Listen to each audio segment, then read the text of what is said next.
Hey guys, here to go over the quadruped crawl, as well as alternating shoulder taps in that quadruped position and the dead bug march.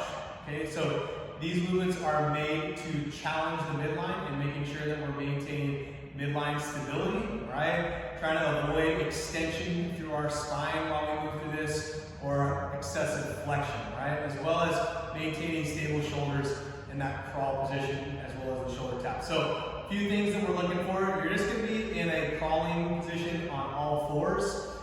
When we're in that position, we want to actively use our feet to push into the floor. All right, that's going to help give us stability. We want to make sure that we're pushing into the ground with our hands, and then we're keeping our shoulder blades rotated down and back in that nice supported position for our scapula.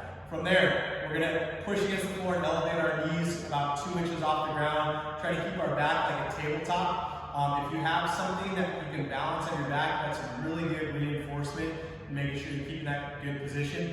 We want to avoid getting those hips too high off the ground. I'm going to show you what that looks like. All right. Then once we crawl in one direction, we're going to do alternating taps in that same position, and then we'll crawl back. So here's what it's going to look like. Quadruped position, just like this. Shoulder blades tucked down, fingers pointed forward, feet are about shoulder width. I'm going to push into the floor, lifting my knees up just a little bit, and then I'm going to crawl. Nice and controlled in that lateral manner. I'm going to travel 10 feet, making sure that I'm maintaining that nice flat tabletop, and I'm not extending or flexing through my back. And then we're going to go alternating shoulder taps in that same position.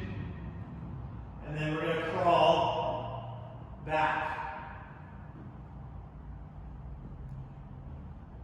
All right, once we get back, you're going to flip over. Dead bug position.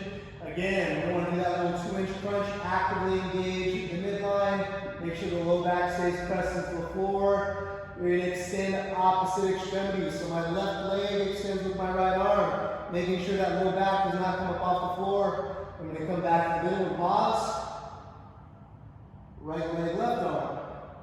Back to the middle and pause. We want to see good control with this. Try not to go fast.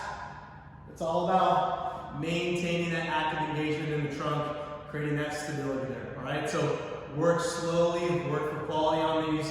I know my demonstrations were a little bit abbreviated as far as how far I traveled, but I want to go 10 feet to the left, do 20 shoulder taps, then come back 10 feet to the right, and then flip yourselves over 10 alternating dead bugs. So on the dead bugs, it's just 10 steps that equals 5 on each side. All right, so have fun with that one. Rest as you need. Make sure that you can maintain good quality all the time.